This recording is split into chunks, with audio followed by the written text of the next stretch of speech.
just a repetition of, the longer you do something, the better you get at it, the more comfortable you get at it. There's no question, as I've always said, that when I stepped on that wire the first day yesterday, that I was going to start there and end there. It never was a second thought. But that confidence is so important when you're 1,500 feet in the air. It's vital. But do you ever find yourself when you're up there, your mind wandering, or are you just so completely focused? I mean, up high? No, up high. For the most part, I'm focused. It's a total different me almost. It's a total different demeanor that takes over, and I've said it so many times now, but fear is a choice, danger is real, and it's real. And now I was in LA, and all of Will Smith's new movie, they're signed all over billboards that say fear is a choice, danger is real. Yeah, which I don't think so. I mean, it's not that. I'm sure it's been said by a million people. But it was funny because we pulled into LA, we landed in the airport, got in the car, and my wife's like, look, it says that you should get out and take a picture in front of it. Yeah. Why not? But it's that new movie. Yeah. Dude, one of the things also is talking about the base numbers and stuff like that. It's a completely different kind of journalism. You do stuff, you think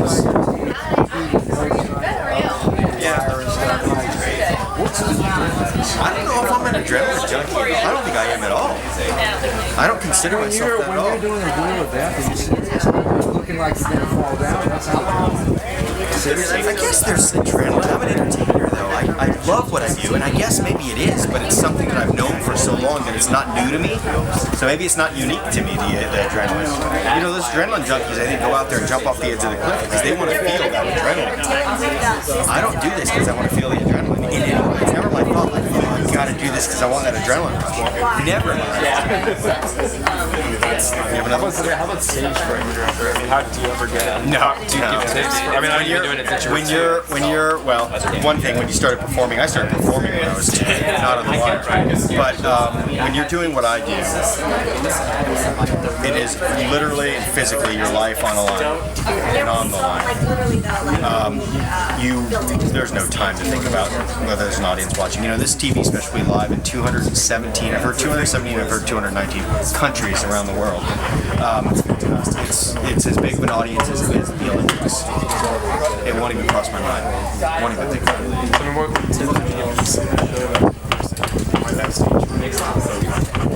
Practice. The more time you spend doing things, that or do something really dangerous, then you don't think about the stage fright anyway.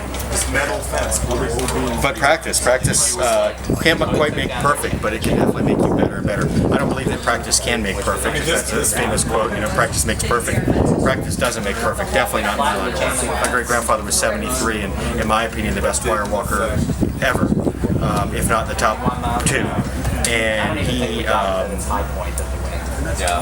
lost his life doing it. So you can never, and he practiced his whole life. So it doesn't make perfect, but it definitely helps.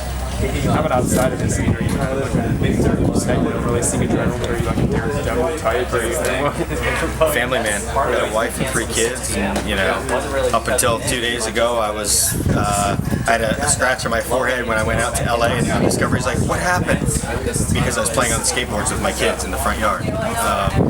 But baseball with my boys, and go see movies, and just a family. I mean, obviously what you do is really cool. How about marketing strategy?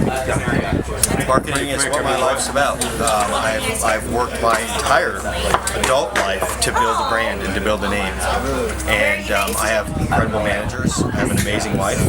And that's really, I've been blessed with a mind that works that way. My mind works in the sense of how do you build a brand. I have a business mind. I always say I just did a magazine shoot where I wore a suit and held a briefcase on the wire because I'm a businessman as much as I am a wire walker.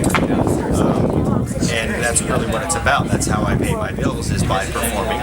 My whole family does, but I believe that by building a brand, by building a household name, clearly, I've signed several endorsement deals, and there's more in negotiation right now and more on the way, but it's all about building that brand. You're not going to sign an endorsement with Gatorade, which I'm not talking to Gatorade, so don't get any ideas, but I'm not going to sign one with them if nobody knows who the heck I am. It's going to be, hey, this guy does cool things. But if I disappear for a what is your brand? What is my brand? What is my brand? Well, what's your slogan there? Never give up. Well, King of the High Wire is something that was given to me. I broke a world record in 2008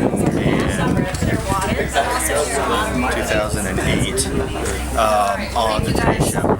And the next day, there were several papers that printed King of the High Wire.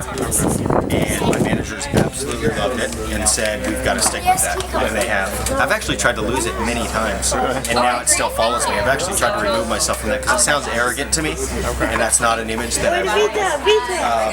But it sticks with us. I mean, I've had those deep conversations with my managers of, I don't like that, I want to get away from it. And it keeps coming back. You know, some of my merchandise that I'm getting now, I bought a bunch of, we had a company that made tons of merchandise for me. I just bought all of it off of them, and I'll be bringing it in. It still says King of the High Wire. But even my logo now and everything is just, we're going away from that. My new logo is, turn around, right there. Just NW, that's it, just simple. But never give up is really what those are words that I live by, and I try to use that to inspire people. And that's really what my brand is about, is inspiring people. That no matter what challenge you are, if it seems impossible, it's not. Focus on your dreams and to never give up, and you'll achieve your dreams. And I know entertaining is your favorite and something you've been doing since you were young. Do you look up to any other entertainers? All of them, yeah. I mean, Edith Evil, my great grandfather, David Blaine, Bello Knopp, all of these people were mentors, people that I looked up to growing up, and inspired me to build a brand. They all built brands, and that's why they're successful. That's why we all know those names, because they built brands. And I knew that we had that same opportunity. I had an amazing gift and an amazing talent, and that I could build a brand too. So I looked to them for advice, and really looked to a lot of them closely for advice. David Blaine was a big part of me becoming something. Bello Knopp, those people were big parts of my life that helped me build this brand. Is a lot of talent in your failing, and you have to be. Yeah, you have to be. I mean, to do what I do, you can do it or you can do it. And I can walk a wire and have no one show up and have no personality and no relationship with the media and no brand. And I could be practicing out here every day and none of you guys would be here. Or I can have a personality and I can be relatable, and I try to deal with everybody on a personal basis. You saw I signed autographs out here. If I felt like I was a big star, I've been blessed with a name that's really known all over the world. And after June 23rd, there's no question of that. I could just get in my car and leave right afterwards, but that's not me. I never ever want to be that way, and I keep friends around that make sure that I never get to become that way. So, thanks. We gotta run.